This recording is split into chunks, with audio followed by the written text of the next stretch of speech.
Hi guys, നമ്മൾ ബബ്ബബ എന്ന് പറഞ്ഞിട്ടുള്ള സിനിമ കണ്ട് വന്നിട്ടിരിക്കുകയാണ്. ഞങ്ങൾ രണ്ടാമൂടിയാണ് സിനിമയ്ക്ക് പോയിട്ടുള്ളത്. അലക്സേ, സിനിമ ഏത് രീതിയിലാണ് കാണണ്ടെന്നാണോ? കാണണ്ടെന്നല്ല, എങ്ങനെയാണ് ആ സിനിമ കണ്ടിട്ടുള്ള അഭിപ്രായം? ഒരുപാട് ആളുകൾ താല്പര്യത്തോടെ നോക്കുന്ന കാത്തിരിക്കുന്ന ഒരു സിനിമയാണ്. അതെ അതെ, ഒന്നാമത് ദിലീപിന്റെ ഒരു കംബാക്ക്, അതേപോലെ ലാലേട്ടന്റെ ഒരു അഴിഞ്ഞാട്ടം. ഓക്കെ, അതിന്റെ പുറമെ കുറെ ആള് നായകന്മാർ തന്നെ പറയാം. നായികയ്ക്ക് എത്ര പ്രാധാന്യമുള്ള സിനിമയാണ്. വിനീത് ശ്രീനിവാസൻ ഉണ്ട്, ധ്യാൻ ശ്രീനിവാസൻ ഉണ്ട്, അശോകൻ ഉണ്ട്, ബാലു വർഗീസ് ഉണ്ട്, അതേപോലെ ബൈജു. അങ്ങനെ ഒരുപാട് വലിയൊരു ക്യാൻവാസിൽ ഇറങ്ങിയിട്ടുള്ള മലയാളത്തില് ഒരുപാട് കാത്തിരിക്കുന്ന ഒരു സിനിമ. സിനിമ ഇറങ്ങി നമ്മളെ കണ്ടുവന്ന് റിവ്യൂ ചെയ്യണം. എന്താണ് സിനിമയുടെ അലക്സിന് തോന്നുന്ന ഒരു അഭിപ്രായം? എന്താ ഒറ്റ വാക്കില്? നമുക്കിപ്പം നമ്മൾ കണ്ടിട്ട് നമ്മളൊരു അഭിപ്രായം പറയാണല്ലോ. അതെ, ഒരു ആഘോഷം, ഒരു ഉത്സവ സീസണ്, പെരുന്നാള് കാര്യം വരുന്നതുകൊണ്ട് നമുക്ക് ഒരു 2.5 മണിക്കൂർ ഒരു ആഘോഷം AC-ലിരുന്ന് ആഘോഷിക്കാം. അല്ലാതെ പ്രത്യേകിച്ച് അതിലേക്ക് എന്താ പറയുക ഒരു കഥയോ കാര്യം അത് അവരെ പറയുന്നുണ്ട് അല്ലേ? അതെ, എനിക്ക് സിനിമ തോന്നിയിട്ടുണ്ട് എന്താ അറിയോ, ഒരു അവിയൽ പരുവം സിനിമ. എവിടെയൊക്കെയോ കുറെ ദിലീപ് സിനിമകളുണ്ട്. അത് ഞാൻ തിരിച്ചിറങ്ങി വന്ന സമയത്ത് ഞാൻ ആലോചിക്കുക എത്ര സിനിമ ഉണ്ട്, വിജയ് റെഫറൻസ് ഉണ്ട്, കുറെ സിനിമ. അതായത് ചെറുപ്പത്തിലങ്ങനെ ടിവിയിലോ അങ്ങനെ വന്നിരുന്ന് കാണുന്ന സിനിമ ഉണ്ടല്ലോ, CD മൂസ. അതിനായിട്ട് കുറെ വണ്ടികളെ ഗ്യാരേജ് കാണിക്കുന്നു. ഒരു വണ്ടിപ്രാന്തന്റെ സിനിമ വേണേ പറയാം. ലാലേട്ടന്റെ ഗെറ്റപ്പ് എനിക്ക് ഇഷ്ടപ്പെട്ടു. മാസ്. അതേപോലെ ആ ഒരു ലാലേട്ടനെ പ്രസന്റ് ചെയ്ത രീതിയൊക്കെ എനിക്ക് അടിപൊളി. അത് ഡാൻസും അതിന്റെ പുറമെ അതിന്റെ ഒരു ഷാൻറിമാനും അതേപോലെ ഗോപി സുന്ദറും ഉണ്ടാക്കി വെച്ചിട്ടുള്ള BGM അത് സെറ്റാണ്. ഓക്കെ, പക്ഷെ ആ പാട്ട് നമ്മൾ കണ്ടില്ലേ, നമ്മൾ കഴിഞ്ഞ ദിവസം ഇറങ്ങിയ സമയത്ത് വന്നപ്പോ അഴിഞ്ഞാട്ടം എന്നുള്ള സോങ് ബോറായിട്ട് തോന്നി. ലിറിക്സ് ഒരു സൈഡിൽ കൂടെ പോകുന്നു, BGM വേറൊരു സൈഡിൽ കൂടെ പോകുന്നു, വിഷ്വല് വേറൊരു സൈഡിൽ കൂടെ പോകുന്നു എന്നുള്ളതായിരുന്നു. ഒരു ഫോണില് യൂട്യൂബിൽ അത് തിയേറ്ററിൽ തന്നെ ഇരുന്ന് പക്ഷെ തിയേറ്റർ എക്സ്പീരിയൻസിന് വേണ്ടിയിട്ട് മാത്രം അത് ഓക്കെയാണ്. പിന്നെ സിനിമയെ കുറിച്ച് എന്തൊക്കെ നെഗറ്റീവ് അഭിപ്രായങ്ങൾ പറഞ്ഞാലും അതിന്റെ അണിയറ പ്രവർത്തകർ അത് ആ ഒരു സിനിമ പ്രൊമോട്ട് ചെയ്തിട്ടുള്ളത് ഒരു ലോജിക്കും ഇല്ലാതെ ഒരു മാറ്റ്നസ് മാത്രം വെച്ചിട്ട് കാണുക എന്നുള്ളത് അത് തീർത്തും ആ ഒരു രീതിക്കാണ്. ബാക്കി നമ്മൾ എന്തൊക്കെ പറഞ്ഞാലും അതൊക്കെ റദ്ദ് ചെയ്ത് കളയാൻ പറ്റുന്ന രീതിയിലുള്ള ഒരു സ്റ്റേറ്റ്മെന്റ് ആണ് അവര് പേഴ്സണലി പറയുമ്പോ അവരാ പറഞ്ഞത്. നമുക്ക് എന്താ ഒന്നുമില്ല, മീൻസ് കണ്ടിരിക്കാം. കംബാക്ക്. ലാലേട്ടന്റെ സ്പടികണ്ട്. അതെ, രാവണപ്രഭു ഉണ്ട്. ആ കൈമടക്കിലൊക്കെ വരവൊക്കെ കണ്ടാണ്ട് എവിടേക്കൊക്കെ ആറാട്ടൊക്കെ ഫീൽ ചെയ്തു. ഈ ആറാട്ടിലുള്ള കുറച്ച് എന്താ പറയാ ഈ റെഫറൻസ് ഒക്കെ ഇല്ലേ, സ്വന്തം സിനിമ തന്നെ റോസ്റ്റ് ചെയ്യുന്നുണ്ട്, സ്വന്തം ആക്ടിങ് തന്നെ റോസ്റ്റ് ചെയ്യുന്നുണ്ട്. റോസ്റ്റിംഗ് നട്ട പീക്ക് എവിടെയാ ധ്യാനും വിനീതും. എന്റെ റിയൽ ലൈഫിലുള്ള കുറെ അവര് അച്ഛനെയും കുറ്റി നീ എന്തൊക്കെ പറയുന്നത് അതൊക്കെ കാണണ്ട്. നമുക്ക് ചെറിയ തോന്നുന്ന സിനിമയല്ല, അവര് റിയൽ ലൈഫിലേക്ക് ഇറങ്ങി. അതെ, ആ രീതിയിലേക്ക് ആ പടത്തെ അവർ എത്തിച്ചിട്ടുണ്ട്. പിന്നെ വിഷ്വലി എവിടെയൊക്കെ KGF ഒക്കെ ഉണ്ട്.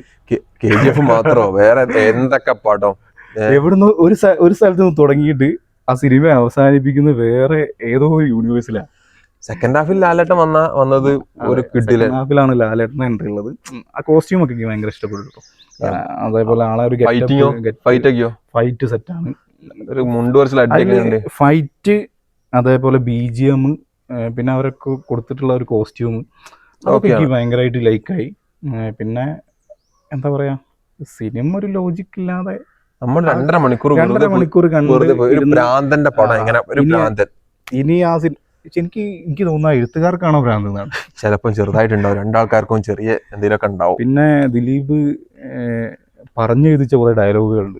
ആശാന്റെ കംബാക്ക് എന്ന് പറയുന്ന രാമലീലയിലായിരുന്നു ഒരു സിസ്റ്റത്തിനൊക്കെ കുറുക്കി കൊള്ളുന്ന രീതിയിലുള്ള ചില ഡയലോഗുകളൊക്കെ കണ്ടിട്ടുണ്ട്. അതിന്റെ കുറച്ചുകൂടി പീക്ക് വേർഷനാണ് ബബ്ബബ. ഭയം ഭക്തി ബഹുമാനം എന്നുള്ളതാണ് അതിന്റെ ഒരു ഫുൾ ഫോം എന്ന് പറയുന്നത്. സിനിമ ഒരു എന്റർടൈനർ എന്നുള്ള നിലയിൽ അതിനപ്പുറത്തേക്ക് ഫാമിലി ജനപ്രിയ നായകൻ എന്നുള്ള ആ ഒരു ഇമേജ് ദിലീപിന് ഇന്ന് വരെ പോയിട്ടില്ല എന്നാണ് എനിക്ക് തോന്നുന്നത്. ദിലീപിനെ മാത്രം പോലെ ലാലേട്ടൻ ഫാൻസ്. പക്ഷെ ആ സിനിമ കുറച്ചുകൂടി ഈ പറയുന്ന അണിയറ പ്രവർത്തകരടക്കം ഇത് പ്രൊമോട്ട് ചെയ്യുന്നത് ഒരു ലാലേട്ടൻ സിനിമ എന്നുള്ള രീതിയിൽ കൂടിയാണ്. പോസ്റ്ററൊക്കെ നോക്കി ഒരു 20 മിനിറ്റ് അല്ലേ ഉണ്ടാവുള്ളൂ. 20 മിനിറ്റ് ഉള്ളിൽ ലാലേട്ടന്റെ പടം തന്നെയായിട്ട് തന്നെ പറയണം. ആ പടത്തെ ലൂസിഫർ എന്ന് പറഞ്ഞ സിനിമയിലടക്കം 20 മിനിറ്റിന്റെ അടുത്ത് ലാലേട്ടൻ ഉള്ളൂ. അതേപോലെ തന്നെ പക്ഷെ എങ്കിൽ ഇതൊരു ആ 20 മിനിറ്റ് എന്നുള്ളത് കണ്ടിന്യൂസ് ആയിട്ടുള്ള 20 മിനിറ്റ് ആണ്. അതെ, അപ്പം ധൈര്യമായിട്ട് അത് അണ്ണൻ അതെ ആ ലെവലില്. പിന്നെ ഒരു ഗില്ലിബാല കഷ്ടം അങ്ങനെ നമ്മള് സിനിമേന്റെ ഫുൾ ആയിട്ടുള്ള ഒരു കഥ നമ്മൾ പറയുന്നില്ല. ഫുൾ പടം കണ്ടാലേ ദിലീപിന്റെ പേര് വരെ കിട്ടുള്ളൂ, നമ്മൾ പറയുന്നില്ല. പിന്നെ അതേപോലെ ഒരു അങ്ങനെ അണിയറ പ്രവർത്തകർ കാണിക്കാത്തൊരു തമിഴ് നടനുണ്ട്. അതെ, അതൊക്കെ ഒരു സസ്പെൻസ് ആയിരിക്കട്ടെ. അവര് കാണണം. സിനിമ തിയേറ്ററിൽ സിനിമ കാണാൻ ആഗ്രഹിക്കുന്ന ആൾക്കാർ തിയേറ്ററിൽ തന്നെ പോയി കാണണം.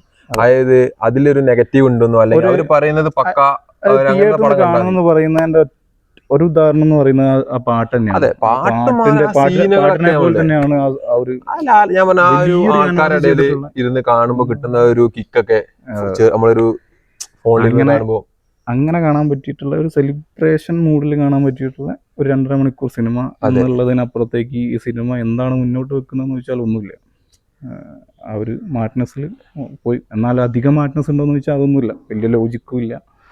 എന്നാൽ കോമഡി ചെറിയ രീതിക്കൊക്കെ അല്ലേ, ഓർത്ത് ചിരിക്കാൻ പറ്റുന്ന ഇല്ലല്ലോ, അങ്ങനത്തെ ഒന്നുമില്ല. പഴയ ഒരു ചിരി ഉണ്ടാക്കി പോവുക, അടുത്ത സീനിലേക്ക് പോവുക എന്നുള്ളതിനപ്പുറത്തേക്ക് വേറെ ഒന്നുമില്ല.